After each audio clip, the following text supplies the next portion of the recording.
Hi everyone, నేను గీత. Mona Lisa ప్రేమనిషాలో మునిగిపోయిందా అంటే 100% పీకల లోతులు అయితే పడిపోయింది ఆమె.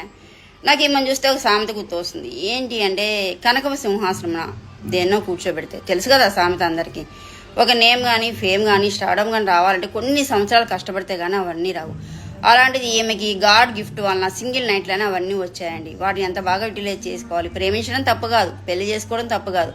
బట్ నిజంగానే ప్రేమించిందే అనుకోండి, నిజంగా తను ఇంకా అవకాశాన్ని యూజ్ చేసుకుంటూ మనీ సంపాదించుకొని లైఫ్లో సెటిల్ అయ్యాక అతనే పెళ్లి చేసుకోవచ్చు కదా. తొందరపడి ఎందుకు పెళ్లి చేసుకోవాలి? అట్లీస్ట్ వాళ్ళ పేరెంట్స్ గురించి కూడా ఆమె ఆలోచించలేదు.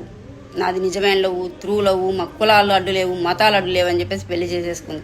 ప్రేమించిన వాళ్ళు ఎవరైనా సరే ఇవే మాటలు చెప్తూ ఉంటారండి. బట్ అక్కడ వయసు కూడా ఆమెకి లేదనమాట. బట్ ఈమెకి పొలిటికల్ సపోర్ట్ చేస్తున్నారు, అందుకే వాళ్ళు త్రూ లవ్వు, నిజమైన లవ్వు అని మాట్లాడుతున్నారండి. అది త్రూ లవ్వు, నిజమైన లవ్వు అనేది వాళ్ళకి ఎలా తెలుస్తుంది? నిజంగా ఒక 17-18 సంవత్సరాల అమ్మాయి ఒక నేము ఫేము తెచ్చుకొని డబ్బులు సంపాదించుకుంటా తొందరపడి పెళ్లి చేసుకుంటే మీ పిల్లల్ని అయితే మీరు సపోర్ట్ చేస్తారా? మీరు యాక్సెప్ట్ చేస్తారా అంటే 100% ఎవరు చేయరు. బట్ ఆ పొలిటికల్ సపోర్ట్ వాళ్ళకి ఎందుకు ఉంది? వాళ్ళకి నేము ఫేము ఉంది కాబట్టి వీళ్ళు ఫేమస్ అవ్వడం కోసం వాళ్ళకి సపోర్ట్ చేశారు. అంతేగాని వాళ్ళది నిజమైన లవ్వు, త్రూ లవ్వు, తొక్క తోలు అని అయితే వాళ్ళు సపోర్ట్ చేయలేదు. ఏదో ఫ్యాషన్ అయిపోయింది ఇవాళ రేపు. ఎవరిని పడితే వాళ్ళని పెళ్లి చేసుకోవడం, మా త్రూ లవ్వు, నిజమైన లవ్ అని చెప్పేసి పేరెంట్స్ని బాధ పెట్టడము.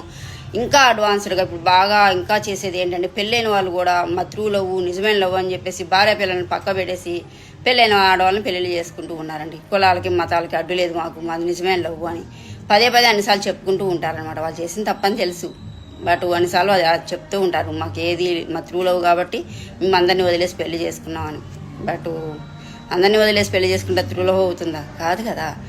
బట్ ఆలోచించుకోవాలి, ప్రేమలు పెళ్ళిళ్ళు తప్పుగా. ఒక సొసైటీలో ఉన్నాము, వయసు చూసుకోవాలి, పేరెంట్స్ని చూసుకోవాలి, అండ్ మన పొజిషన్ చూసుకోవాలి. అర్హత లేని వాళ్ళని అందరం ఎక్కించినా కూడా కొన్ని రోజుల్లో ఏదో ఒక రోజు బయటపడుతూ ఉంటారన్నమాట. ఈ కనకవ సింహాసనం మీద కూర్చోబెట్టినట్టు ఇవన్నీ తెలుసుకొని పెళ్ళిళ్ళు చేసుకోవాలండి. తొందరపడి పేరెంట్స్ని ఎవరు బాధ పెట్టకండి, ఫ్యామిలీస్ని ఎవరు బాధ పెట్టకండి. ఓకే, ఎనీవే పెళ్ళి అయితే చేసేసుకుంది కాబట్టి ఆమె లైఫ్ బాగుండాలని అందరం కోరుకుందాం. Okay, thank you.